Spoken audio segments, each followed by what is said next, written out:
Assalamualaikum warahmatullahi wabarakatuh. Kami dari grup 4 yang beranggotakan Eka Asa, Anggi Susilowati, Irena Arwinda, dan Siska Rahmawati dengan mentor Kak Angga Saputra akan mempresentasikan hasil mini project debi kami dengan topik e-commerce sales analysis dengan judul Identifying Key Drivers Behind Performance Drop. Tujuan utama dari analisis ini adalah untuk memahami apa yang sebenarnya terjadi selama 3 bulan terakhir dalam penjualan e-commerce dan mencari tahu faktor-faktor apa aja sih yang menyebabkan penurunan performa penjualan pada perusahaan e-commerce yang kami analisis. Izinkan saya, Irena Arwinda, dan Eka Asa untuk mempresentasikan hasil analisis kami. Baik, jadi apa sih yang terjadi selama 3 bulan terakhir? Nah, pertama kita bisa lihat dari sisi tren penjualan bulanan. Kalau misalnya di sekitar bulan Juni itu sekitar ada 5.931 pesanan, lalu meningkat di bulan Juli jadi sekitar 6.450, lalu turun di Agustus jadi 4.408. Jadi ada penurunan sekitar 35% ya dari Juli ke Agustus.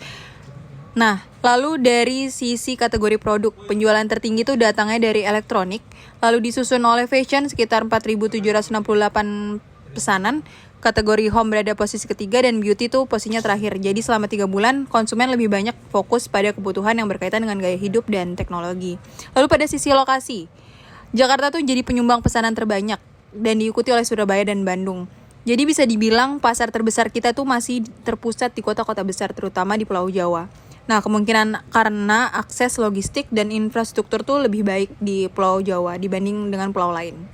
Kemudian di sisi channel penjualan, data menunjukkan bahwa website masih menjadi platform yang utama, jauh lebih banyak dibandingkan dari marketplace dan sosial media, seperti itu.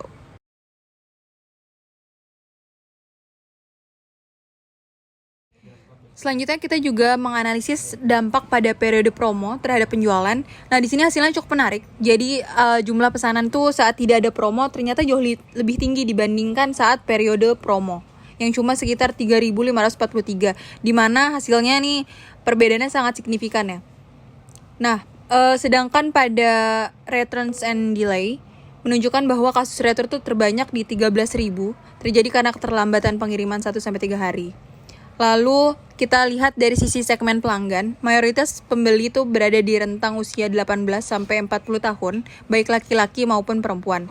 Nah, menariknya perempuan tuh di kelompok 18-20 tahun tuh malah lebih sedikit aktif berbelanja dibanding laki-laki. Sedangkan pelanggan di usia 40 tuh jumlahnya jauh lebih sedikit. Jadi segmen utamanya memang di kalangan muda. Nah, selanjutnya kita masuk ke case analisis dan diagnostik.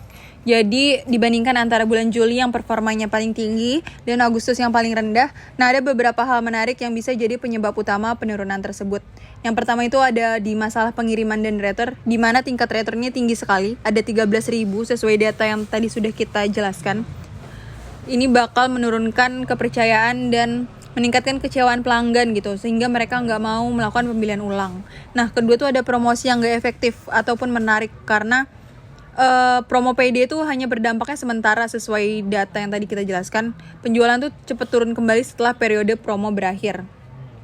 Lalu ada dependensi pada satu media penjualan, jadi perusahaan ini hanya berfokus pada website dibanding marketplace dan sosial media.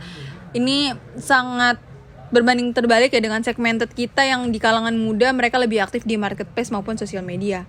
Nah, dampaknya apa? Jadi dampaknya atau implicationnya tuh omset kita jadi nurun, kehilangan pelanggan dan menurunnya loyalitas pelanggan, membuang anggaran pemasaran, dan ketergantungan media penjualan pada website.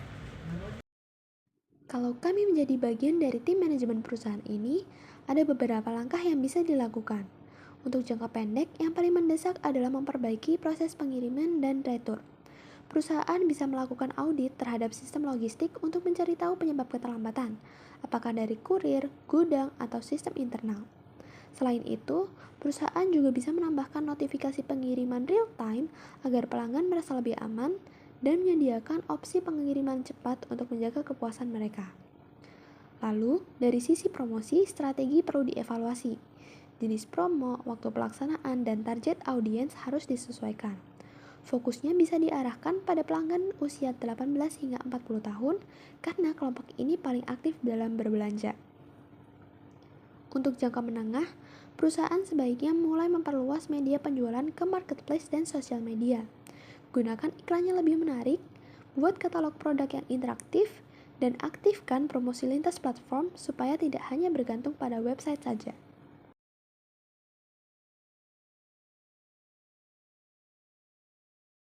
Dan untuk jangka panjang, perusahaan bisa membangun dashboard analitik real-time agar semua indikator penting seperti jumlah pesanan, tingkat retur, dan waktu pengiriman bisa dipantau langsung oleh manajemen. Dengan begitu, keputusan bisnis bisa diambil lebih cepat dan berbasis data yang akurat.